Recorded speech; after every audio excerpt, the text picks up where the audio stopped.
I'll call you Professor for now, at least for the introduction. Okay. Thank you. I do appreciate it. So I'll go ahead and start the interview. It is nice to meet you, Professor Painter. I will confess that I do a lot of interviews, and this is one of the first I've done. This is the first I've done this year where I'm a little, where do I begin? And I'll just be honest with you. I found your book on accident, and I looked at it and said, "Oh, this will be interesting," and it's kind of short. I should be able to rip right through this. And then I got about 3 pages in, and I said, where's my highlighters? This is a textbook, isn't it? Well, it is a book of history, or of historiography in a sense, kind of a case study of how to do and not do history, I guess. That seems to be what it is. When I read the book, and the book is The New Atheist Denial of History, the publisher is Palgrave Macmillan, and I'd be curious to know, for starters, you are a historian, a quite distinguished one, it appears. What got you interested, sir, in the entire New Atheist movement in the first place, if I could ask? Well, it began, I am an Episcopal priest, and I'm interested in theological issues, obviously, and so on. And I had spotted Sam Harris's book in our local library and eventually read it. And then subsequently Dawkins and Hitchens came out. I read those. And as I try to explain in the book, what really offended me was the bad history. History that I would give an F to an undergraduate for doing. It was sloppy. It was not well documented. And so I decided to begin to write about it. As an historian, I was invited to give some talks locally, both to academic and non-academic audiences. And at that time, back in 2007, 8, 9, what became known as the New Atheist was kind of taking off with particularly these 3 bestsellers. So it was at that time a somewhat hot topic, and I was at that point retired. So I had some time to work on it, and which I enjoyed. It was a good historical exercise for me. What was it now? Okay, I'm a little almost surprised to hear that, because to be honest, and I'm not neutral, obviously you might note from the name, our project is Escaping Atheism, and I find reading all of these people painful. Both from a theological perspective, from a logic perspective, and from a history perspective. And I've often been at wit's end trying to find, how do you begin untangling the crazed, I'll be very opinionated, the crazed, tangled mess of strange historical. When you read Dawkins, when you read Hitchens, when you read Harris, it's like historical assertions come flying out of nowhere.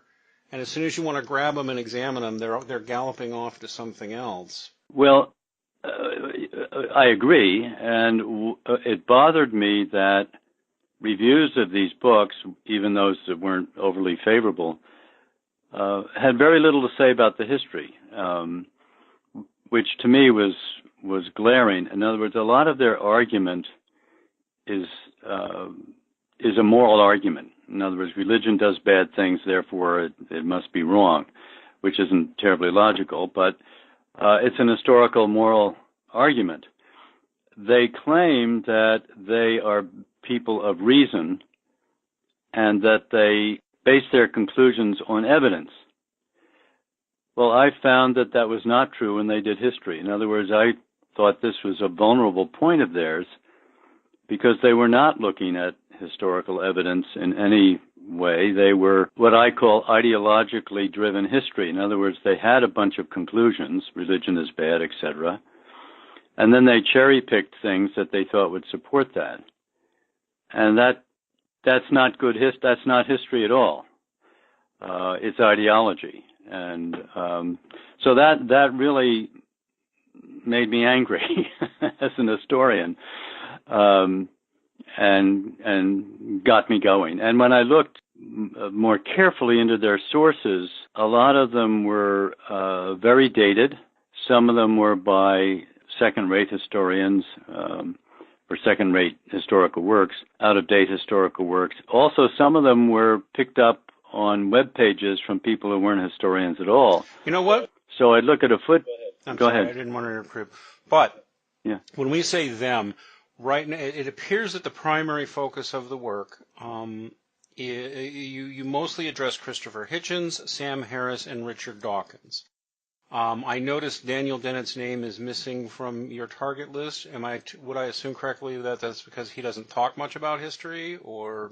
That's exactly right. He has very little to say about history. There were a few others like Victor Stenger, who wrote a book supporting the New Atheists that I also go after because he had written quite a bit and used the history quite a bit. But so it was focused on those three and a few of their allies. But Dennett doesn't get into history, so that I just didn't need to bother really with his stuff. Okay, so I want people to hear this as it is a very good book. It's clearly written by a historian, and therefore, again, you don't just pick, it's not a light read because it's just item after item after item, claim after claim after claim made by these new atheists, specifically Sam Harris, Richard Dawkins, and Christopher Hitchens.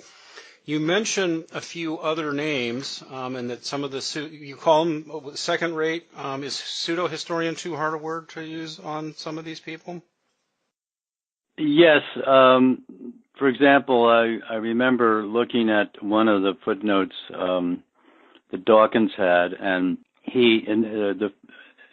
the footnote and a couple of them together, I think it was maybe about Stalin or something. And he had a couple of very well-known history books by good historians who didn't use them particularly well. Mm-hmm. But then he would have a footnote from some guy who claimed to be a expert on Hitler. He was an amateur. He wasn't a trained historian. I looked at the stuff he had. It was all out of context. So in other words, they were very, let's say, indiscriminate in their use. They were grasping for whatever they could find to support their point of view, even though, again, if I were reading an undergraduate history paper and they quoted some of these sources, that student would be in trouble. By John Toland or? Well, Toland's a good example. He was a very popular writer of history. He did some interesting work. He interviewed, when he did his book on Hitler, a lot of people who knew him, the secretaries and so forth. And his books sold very widely. But he wasn't the best historian, especially on Hitler. They're just wonderful historians and up-to-date and so on. And as I point out in the book, he was somewhat involved with the Institute of Historical Review, which is the leading Holocaust denial group. And he had written a book about claiming that the FDR was behind Pearl Harbor, the whole conspiracy theory, mm-hmm. Which is why that particular institute liked him. They liked to look at these conspiracy things, and the biggest conspiracy for them, of course, was the Holocaust. It was all this kind of Jewish plot. Mm-hmm. So Toland was one of their featured speakers one year. And in other words, this is not the man you turn to if you want to read up-to-date, serious books about Hitler and the Nazis and all of that. But Toland said some things that they liked, so they used... Another one they appear to use a lot is an Anne Nicole Gaylor. Yeah, well, she was involved, there are two Gaylors, a mother and daughter. They were involved with the Freedom from Religion Foundation, which is one of the leading, atheist groups. And she's no historian at all, but she would parrot these same things. For example, as I point out repeatedly in the book, they keep referring to Stalin's several months in an Orthodox seminary, mm-hmm. which everybody knows, and fine. And it's as though that's where he learned all these bad things and so on.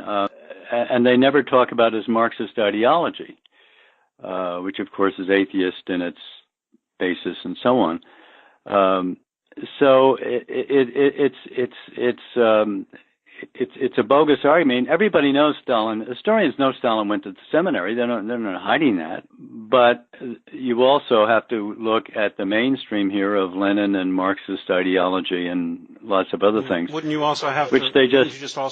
I hate to interrupt. Wouldn't you also have to establish that the fact that he was in a seminary somehow directly influenced things he thought? Sure. And you can speculate. I mean, historians talk about that a bit, but that's not the focus. I mean, it just goes so far. But again, it's an example of bad history where you pick something out while you ignore other things. Often what you pick out you don't even put into any context, and you throw it out as though it proves a point that you already established you want to prove. So you're going around in circles, I think. I can't disagree, so I'm not neutral, but I'd like to see someone dispute you. Well, I would have loved to have a debate with some of these people, but I guess there was no way that was going to happen. The only minor one I had is that I published an article before the book came out on this subject. Fairly short article, but it hit some of the main points.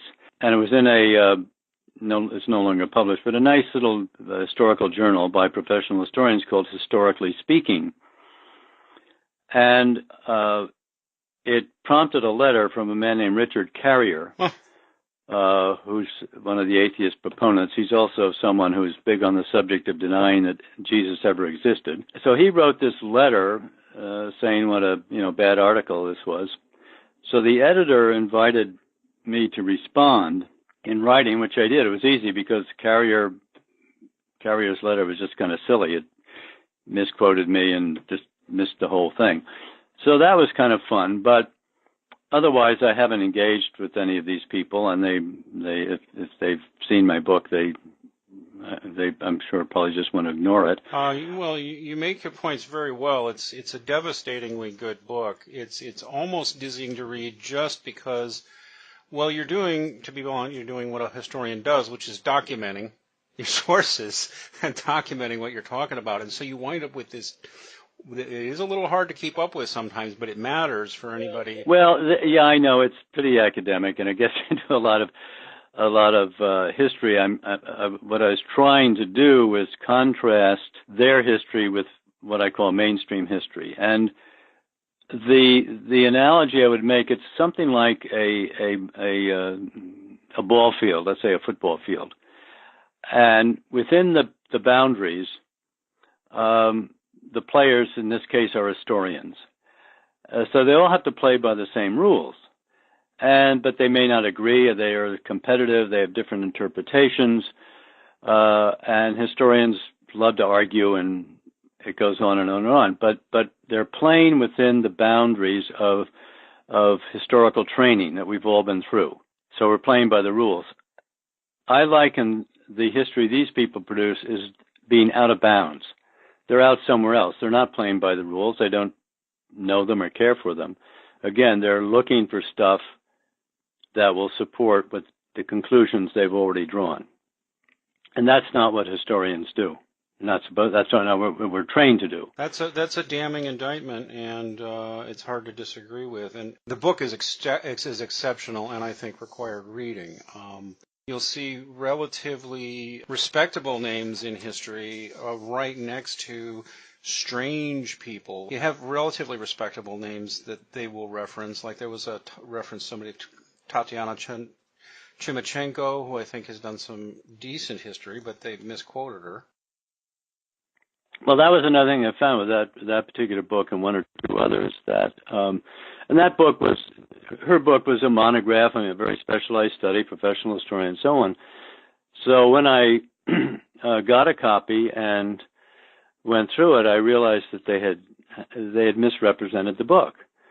The book did not support some of the statements that were made, and I found that with several books. Nowhere do I, nor would I claim that this is even some self-conscious deceit on their part. I think it comes from ignorance based on this cherry picking. They see something on chapter 2, they think of a book that supports them, and so then they start quoting the book. You look at the book more carefully, and I found in several instances the book was saying exactly the opposite of what they claimed. So you couldn't trust their judgment. Let's put it that way. Yeah, and I have found the same in my own readings, nowhere near as extensive as yours. Mm-hmm. But a claim will just come out about the Pope from one of these folks about the Pope being friendly with Hitler, and I'm like, wait a minute. That's just one example, right? But that assertion gets made, and then they gallop off. And it's kind of inserted in your head. Oh, the Pope is Hitler's friend. What? No, it's not that easy. It's never that simple. Well, exactly. They tend to reduce things rather simplistically to the point that they want to use, for their own purposes. You do use some strong words in terms of at least the big three: Sam Harris, Richard Dawkins, and Christopher Hitchens. I pulled out a couple of quotes here. You accuse Hitchens in particular of marshalling and manufacturing evidence. Of all three of the men I just named, you say they show little evidence of reading history. And probably one of your strongest statements right out of Chapter 1, there's no excuse comes to mind justifying the new atheist misuse of history. Now that's bruising words. I'm not gonna argue with you. No, you're right. I meant them to be. I mean, this was a polemical book. But again, I was trying to base it on the standards of professional history, which apparently they don't seem to have many of. That's the take-home message I'm getting from you. You seem to be wanting to be nice to these folks, but you say their contempt for religion brings them to contempt for history as well. They write history that makes no sense. They have, in short, gone beyond the boundaries of good historical practice. Let me ask you, when going over your book, you've got 5 basic sections here. The 20th century, you kind of work backwards, which is exactly cool reading. You got the 20th century. Then you've got a section on the period in Europe from 1600 to 1900. Then Europe up to 1600. Another chapter on history out of bounds and what you consider what's at stake. Let me do this, if it's okay. For each of those sections, I'm going to ask you to just make a few comments on the 20th century. What did you find questionable or worse than questionable in reading Harris, Dawkins, Hitchens, and their sources? Well, I began with the 20th century because it first of all, most people have some general acquaintance with it. Also, their errors, I think, were the most egregious in the 20th century because they were dealing with these huge movements of communism and Soviet Russia and Nazi Germany and so on. And what I found, I'm reading about history in a way that I've never read before. I mean, that's a clumsy way to put it. But I know this stuff. I've taught this stuff. And I did not expect them to do research as professional historians. What is reasonable to expect from people who are not historians but are writing about history is that they get some good history books and do some homework, which they clearly hadn't done. So for example, in the treatment of Soviet Russia, they basically deny the persecution of religion. Now, you can debate the role of the Orthodox Church in Russia, its role with the Tsar. I'm not happy with what some of the Orthodox Church is doing today in the new Putin's Russia. But that's beside the point. There was a massive state-run, as you know, campaign for atheism, the destruction of churches, the murder of nuns and believers, and this story is in any textbook you want to read on the subject, and yet they were basically covering it up. They covered up the specific murder of priests, nuns, monks, and others. Well, they dismissed it. They tried to say it didn't happen. But again, an undergraduate doing a short paper on Soviet Russia, I mean, you read historians, it doesn't matter we don't even know whether these historians are Christians or atheists or whatever, but they're historians, and the facts are the facts, and there they are. And the same with the treatment of Nazism. They made a big deal of the fact that Hitler was not an atheist, which is true. He had some sense of he was some agent of divine providence and all the rest of it and so on. But again, and at some point, they almost try to make him into a Catholic since he was born a Catholic and so on. Well, again, you just don't find this when you read major biographies and studies of Hitler and Nazi Germany. Well, he had a hatred for Christianity. He developed a hatred for Christianity. His whole regime did. Yes, and that's again, I point out some of his attitudes, again, as given in some of the leading historians of Hitler.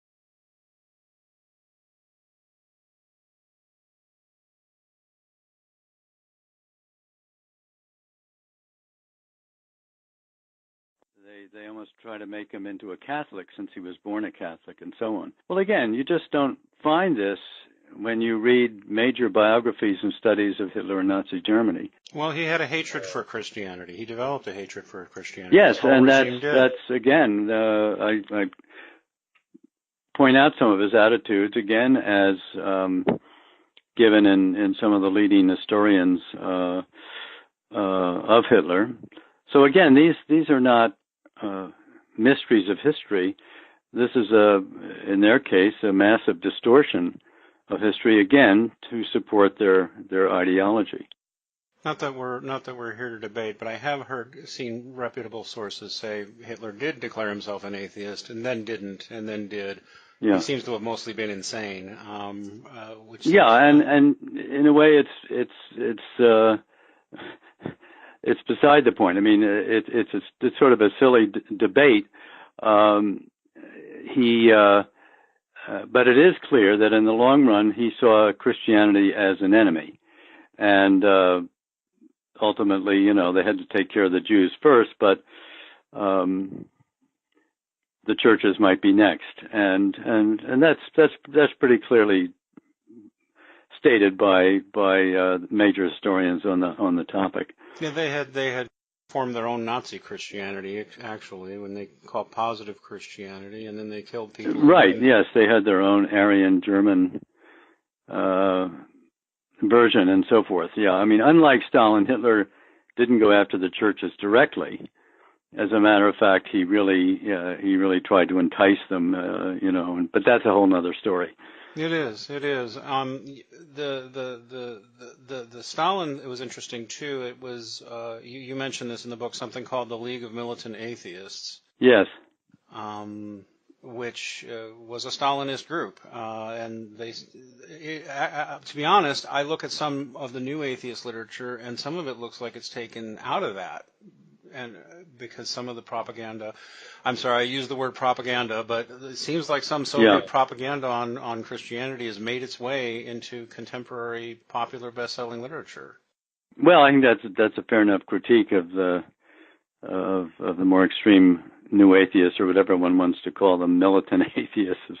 But yeah, there's some, and that group, the League of the Militant Godless, I mean, that was meant to be a popular organization that was going to help get rid of religion on a popular level. And they would, for example, maybe take a church and set it up as a museum of atheism and try to show that science proved it and all that sort of thing. But again, everybody knows this. And at one point, there's one of the, I forget which one of Dawkins, or maybe it was Hitchens, attacks a book that was about the League of the Militant Atheists. It was a perfectly good book. I've read the book. And again, historians could debate some of the conclusions, but it was a serious study of the whole topic, and yet it was just dismissed. I think it was by Hitchens, but it doesn't matter. It didn't come to the right conclusions from their point of view. You also write a little on Mussolini, again responding to their points. would a fair summation of your chapter on the 20th century be that basically, and don't let me put words in your mouth, would it be basically that on the 20th century they managed to get Hitler, Stalin, and Mussolini wrong? Yes. Yeah, fair way of putting it. They managed to get all three of those wrong. That was my conclusion, so now I'm automatically smarter because Borden Painter agrees with me. Which is, again, a joke, but okay. And that's what that chapter was mostly about. Now we have the period in Europe from 1600 to 1900, which you've also go into with those guys. Again, what was your basic thrust there? Well, I think it was, again, to point out that they had some of the main, in each of these chapters, I think I was trying to show that some of the main themes and topics that are standard in looking at European history are distorted or absent in their version. So in that particular chapter, for example, they use some of the stuff from the 19th century to show this war between science and theology, religion and science, based basically on two late 19th century books. And I'm not an historian of science, but I've read a good bit, and in some of my courses I would talk about the rise of science in the 17th, 18th, 19th century. And so historians of science don't use that narrative anymore. This is an example of an out-of-date sort of Victorian, late 19th century view of science and religion. And historians of science have abandoned it because it distorts the history as they're trying to discover and unravel it. So there was that issue, and I think the other issue that very prominent in this period is the rise of the modern state. From the 17th century on, and they're quite oblivious to that. They don't seem to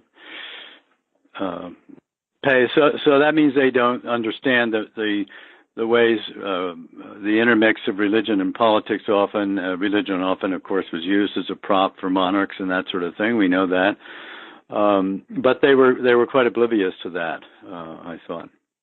So. Just to drill down a little bit more, the two themes you mentioned there are a 19th century view of religion. Now, I think I know what you mean there, but correct me if I'm mistaken. There was an intellectual movement, there's still vestiges of it, obviously, that it seemed to be, to me, influenced by Marxist thought and other ideologies, but that did just preach this message almost identical that religion is antithetical to science, religion is antithetical to progress, religion is antithetical to reason and rationality and evidence, and is bad and nothing but bad, right? And that was a prevalent intellectual view in parts of the 19th century and earlier, wasn't it? It was, and certainly all the questions raised by Darwinism, as well as Marxism and later Freud, that's all there. And it's very important in trying to understand attitudes toward religion and so on. What I was getting at is that they posit or go along with the idea that there is a constant warfare between science and religion that is as true today. In fact, they see it going back to the ancient world, to Rome and Greece and so on. And I'm simply pointing out that that's a narrative that's no longer used by historians, including historians of science. That's not to deny. After all, agnosticism was a word that was made up in the 19th century in response to some of the new science and Darwinism and so on. People arguing that, well, these are questions we can't answer, so we're agnostic. We don't know. So, yes, it's very much part of the 19th century. But again, what I found is that they were distorting that history and, again, manipulating it for their predetermined conclusions. And let me ask you this. It's a little off topic, but it directly relates. Why do you think that, obviously this 19th century view of religion is resurrected in Richard Dawkins and Sam Harris and those guys. But why do you think mainstream historians dropped that religion as the enemy of science, reason, progress, blah, blah? I mean, to me, it's obviously ideological and hard to support. Yeah. But when did the view switch in historians? Well, I would put it this way, that, and again, the history of science is not my strong suit, but I've read enough books about it and used it in teaching that historians of science are trying to be more objective. And on the one hand, you can see the stress and strain over religion, and one of the courses I took many, many, many decades ago in graduate school was called Religion and the Rise of Skepticism.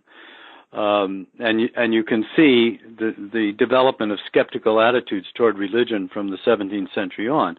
That's very important. It's a big topic.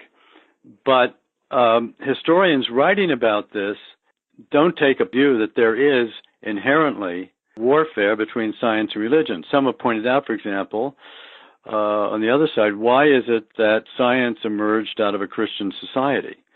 In other words, are there roots of modern science in the history of Christianity? And many would argue, yes, going back to scholastic thinkers in the 13th century.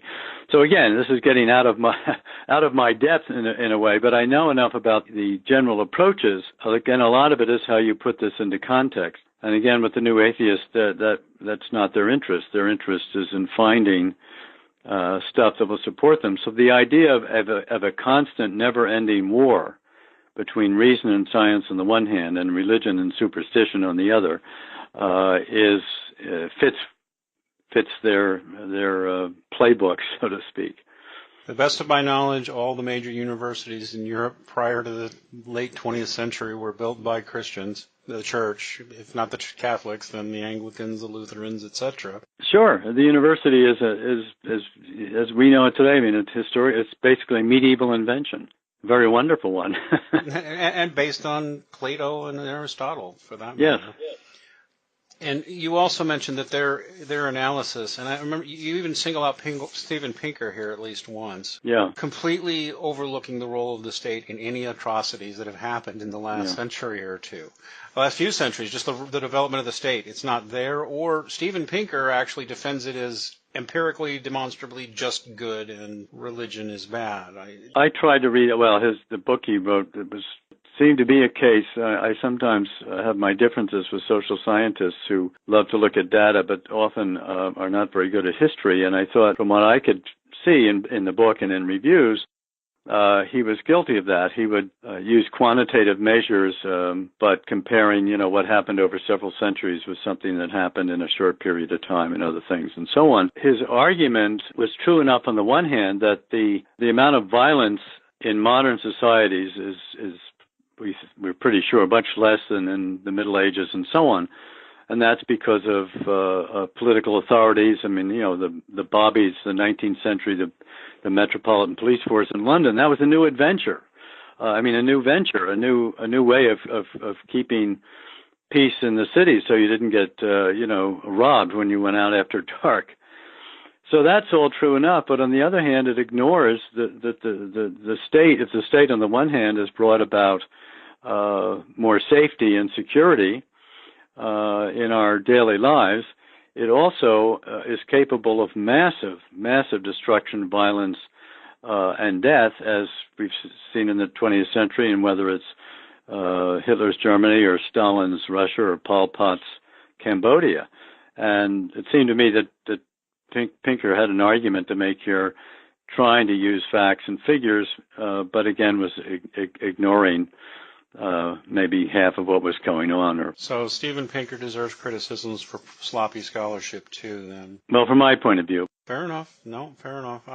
You're not the first one to notice Professor Pinker doing that. He's a linguist. Even though I was doing, as you say, the main three guys, I was looking for their allies, and we'll get to the end of the book later, but what was bothering me was the way some of these attitudes were kind of seeping into mainstream. I'd run into it reading journalistic pieces and so on. It was this idea that, well, sort of as we all know, religion has been the main cause of intolerance and conflict and so on, and that's not true. That's historically is not true. It's a much more complicated, nuanced, and so forth picture than that. Journalistic sources now will often make statements like that about religion and science in conflict, or bad things about religion and history, and they appear to be frequently simply citing the likes of Dawkins, Harris, and some of these other new atheist people without knowing there's a problem with their scholarship. Well, okay, so why don't we move on to Europe up to 1600, and what were you trying to accomplish in this section? Well, that's where it's dealing with Middle Ages and the Renaissance and period and so forth. And again, in the older view.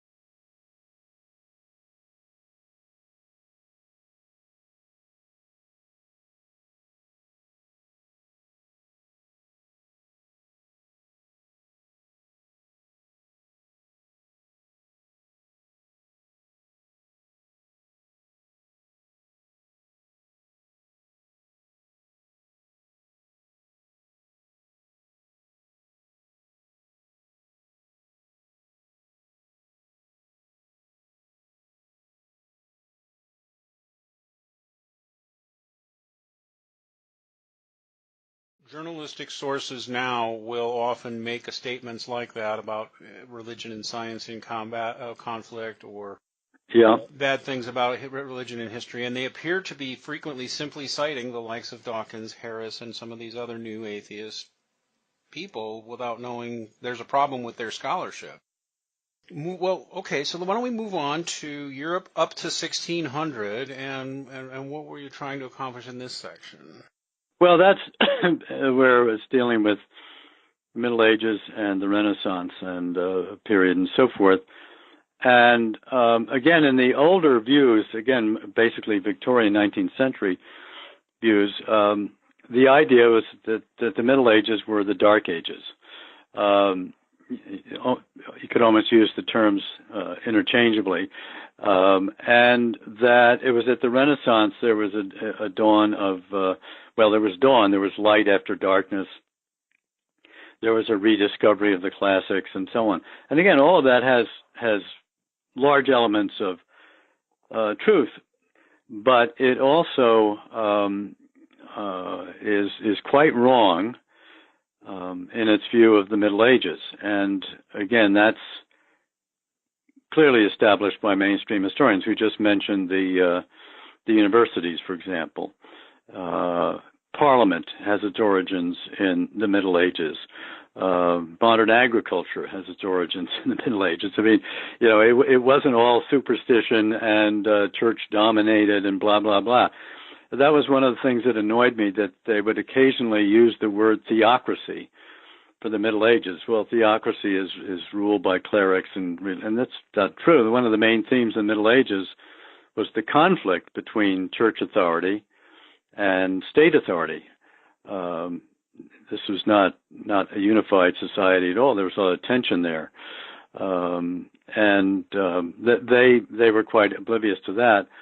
I pointed out one of the books they used was by William Manchester, who was a gifted writer. He wrote biographies of Kennedy and others and so on. He was a writer in residence down the river at Wesleyan University. And almost as an aside, when he's working on something else, he wrote a little book about the Renaissance. And they quoted extensively. It was called A World Lit Only by Fire. And it had some passages that, for those of us who do history, were laughable about how dark the Middle Ages were, and people kind of mindless, whatever, until the dawn of this new age. Well, this is very dated stuff, and that's an example of a book, and it was a bestseller, very well written and so on, but really very bad history. Really? Not the kind of thing you would assign in a history course. William Manchester's, what was the book? I always get it a little bit wrong. It's a world lit only by fire. I discuss it on page 81 and following in the book, and quote it. But again, what I was trying to show is that their view of the Middle Ages was very dated and distorted. They relied heavily on a William Manchester's "A World Lit Only by Fire," and they grabbed his book, because it fit this old-fashioned narrative, even though it came out in the 1990s or early 90s, I think. Again, it was a well-written book. It's a good read. It's just not very good history. Is there a good response book for it or anything like that? Oh, no. I mean, it was reviewed, but most medieval historians didn't take it seriously. And any standard textbook on the Middle Ages, you would get a very different view.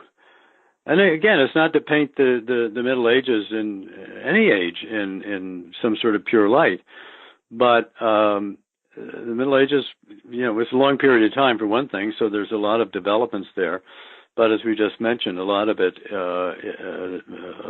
a number of institutions, attitudes in the modern world have their roots in the Middle Ages. So it wasn't as if everything was bleak and dark, and then there was suddenly this burst of light in the 15th century.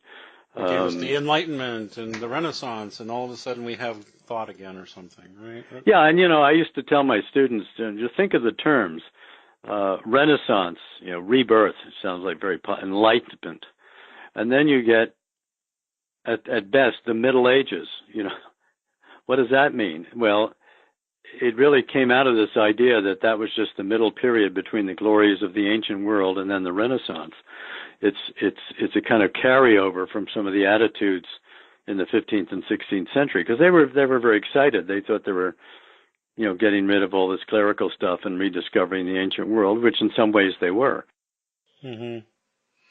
You used the phrase "dark ages." As somebody, I'm not a historian, but I love historian. Every time I hear the phrase "dark ages," I want to pull my hair out. Yeah.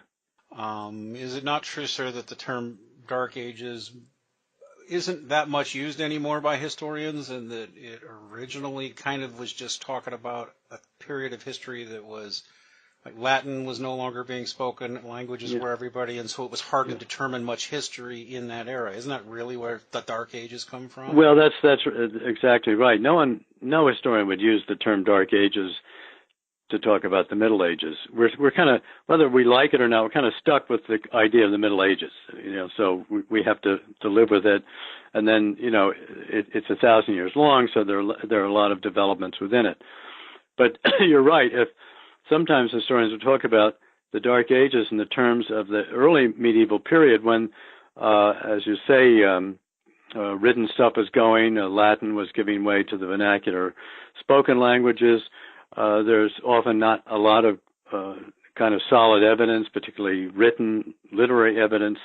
So in that sense, it's dark in the sense of somewhat more obscure, a little harder to figure out in detail what's going on as compared to later when there's more documentation.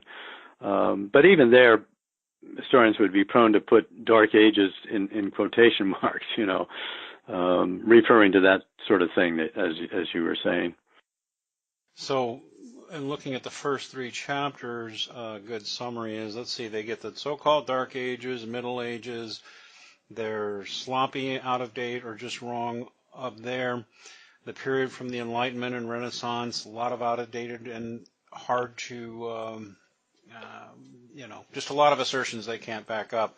And in the 20th century, they miss all kinds of stuff, too. Okay. Yeah. Tell me about the theme of the fourth chapter, History Out of Bounds. Well, that chapter, I was trying to show, that's where I gave it that title because I wanted to explore this idea I was talking to you about before, that they're not playing by the rules within the usual boundaries.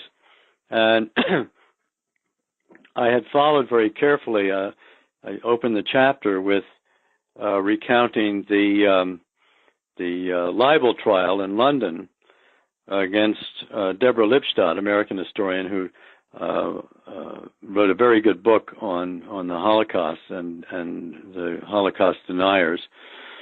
And one of them, then Englishman, David Irving, sued her because she had mentioned him in the book. So in England, the libel laws are very different than here. And so she was really behind the eight ball. She had to sort of prove her innocence, so to speak.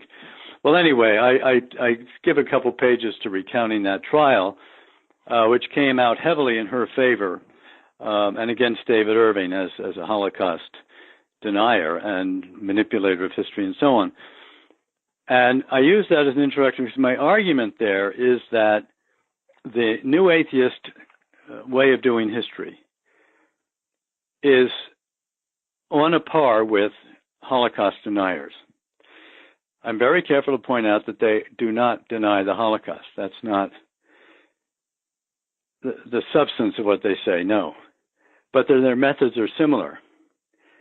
That's where you have this ideology. The Holocaust deniers are trying to play down the idea of the systematic attempt to exterminate the Jews, and they have all kinds of ways of doing this. I've read a lot of their stuff. I used to teach some of it, and I thought that's probably as strong an argument as I could make, is to say, you guys are doing history. The way you do it is no better than Holocaust deniers.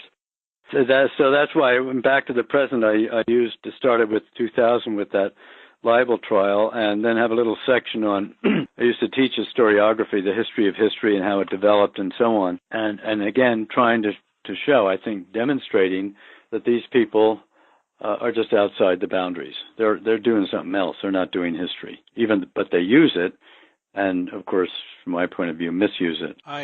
I know we're not here to talk about Holocaust deniers, but I know I'm going to be jumped on this, so I'm just going to go ahead. It's a subject that just perennially comes back. Would it be your position that none of the scholarship in the Holocaust revisionists is right, or is it another case of where, okay, sometimes they have a point, but really they're just sloppy and irresponsible? Everything I've seen of their work, and I'll give you an example in a second of something pretty up close. They're apologists for the Nazis. They try to manipulate things, a lot of people died because there was disease and so on. The people who would have the most to gain by this view are the Germans, and they do not support this at all. No historian does. I was in Washington visiting my daughter in 1990, and the hotel I was in, it turned out, I picked up some talk in the elevator, and sure enough, the Institute of Historical Review, the Holocaust deniers, were having their annual get-together.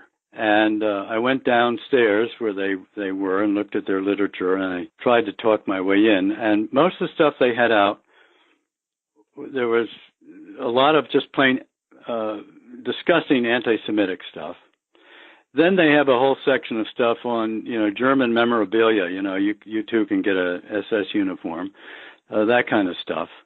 I literally had, when I said I was an historian, I wanted to go to one of their meetings, a security person come over who was a blonde woman with a German accent. I mean, it was something out of a bad B movie. And David Irving, who later was in this trial, was the featured speaker on that occasion. And the second featured speaker was John Toland. As I mentioned before, Toland had written a book on FDR as a conspiring for the Pearl Harbor, and the reason the Holocaust deniers liked that is they pretended their organization was serious and was looking at other instances of conspiracies and bad history. So I have nothing good to say at all about these people. I find them quite contemptible. And again, to keep on it, because people will be hearing this, though, this is not to say it's not acceptable to question any history on the Holocaust. I don't think he would say that. Of course. But, as someone has said, we don't, this is free speech. People can say what they want. I know of no historian who would have anything to do with them. Most of the people who write about this are not historians anyway. Irving was pretty good. I mean, he knew German. He could write a lot of interesting stuff, but more and more his work turned into And he's been caught out, as he did in the libel trial, on a lot of distortions, taking out of context, manipulating numbers and one thing and another. And so there you go. And you're drawing a direct parallel with them and people like Dennis Hawk, Dawkins, and Hitchens. Last chapter is just what's at stake, and what were you trying to say to people in that, sir? Well, that's just kind of generally saying, if we don't take history seriously, and I don't expect everyone to be, a card-carrying historian and so on, but we have historical arguments all the time, right? I mean, about who we are as a people, about the United States, about the Constitution, about the Civil War, and all that. And history is debatable. I mean, there are lots of different views, and we care about it. So I think it's important to try to establish again and again, as much as we can, that there are certain boundaries and certain rules by which we try to understand history. And whether it's the Civil War or the Founding Fathers or the Holocaust or whatever, we ought to be doing history by an accepted set of rules and not, again, coming in with predetermined points of view and then cherry-picking for what we think supports those views. So it was my last little homily on why we should do good history. Well, no, and it's a good art. The chapter makes a very good case about rationality and evidence and all that. I won't hide my fact that I think that you're not going to hear from any of these new atheists because they're not historians; they're propagandists. Well, I think I agree with you. I mean, they have no interest really in debating history. In fact, I see a strong correlation between anti-religious propaganda from the Nazis, from the fascists in Italy, from the communists in Russia and in China. The anti-religious propaganda is very similar to New Atheist material. Yeah, well, I think that's true. I mean, I guess to try to be fair to the New Atheists, I think, well, I put it this way. I wasn't dealing with, in the book, with the issue of atheism per se. And, we all have friends who are agnostic and atheists and so forth, and some of them are good people and some of them aren't. So I don't subscribe to the idea that all atheists are evil and they all do evil things and so forth. What I was objecting to is a certain militant form, exemplified by the New Atheists, very aggressive, as in the Freedom from Religion Foundation and so forth, very aggressive, but full of distortion. And once again, come back to my original point, that these are people who claim, at least in the abstract, to be faithful to reason, and their conclusions are based on evidence. And my book argues this certainly was not true when it came to history. So there's a glaring contradiction between their claim to rationality and at least their practice when it comes to anything that's historical. And that bothered me, made me mad. Two more questions, sir, and then we'll let you get on with your day. Have you faced any problems getting any reasonable attention or reviews to your book? Well, a little bit, but part of that was internal to the publisher. I had published a book previously on Mussolini with Palgrave, and they did a nice job. But when they accepted this book, the editor I was working with left in the middle of it, so that turned out to be a problem. For example, I think the cover has probably got to be one of the ugliest, most off-putting covers of any book I've seen, because they didn't bother. I'd given them, they asked you to come up with ideas. I'd given them some ideas for a cover. That's sort of an example. So the book sort of fell between the wayside. Then, and their publicity department, I have to say, wasn't very great. They didn't follow my suggestions about where they might send the book. And then the whole company got bought up by a German company called Springer. So what I'd hoped for a little bit more attention in trying to get the book reviewed and so on, which didn't happen. Subsequently, it's picked up a few reviews, and it has a couple nice 5-star reviews on Amazon. But it's and they also originally overpriced it. The hardback edition costs $90. Well, that's ridiculous. What that means is that the universities buy it because they buy your books. the publisher gets their money back, and that's that. The paperback is more modestly priced, but it's, I don't know what it is now, $32 or something. But so anyway, there were problems of that sort that in a better world it might have gotten off to a faster start. But anyway, I was happy to get it in print anyway. I had fun writing it, and I had my say, and I'm delighted you found it. I hope people are actually professors are considering using it in a classroom. It is classroom worthy in my view, very much so. I actually wonder how much of the static or ignoring of your work in this case is happenstance and how much of it is ideological. Well, I think it is. I think in the academic world, people are a little wary of controversy, and I tried to write the book, I think successfully. Again, it doesn't take up the argument. It's a case study, and I was hoping that and maybe someone out there has used it. I don't know.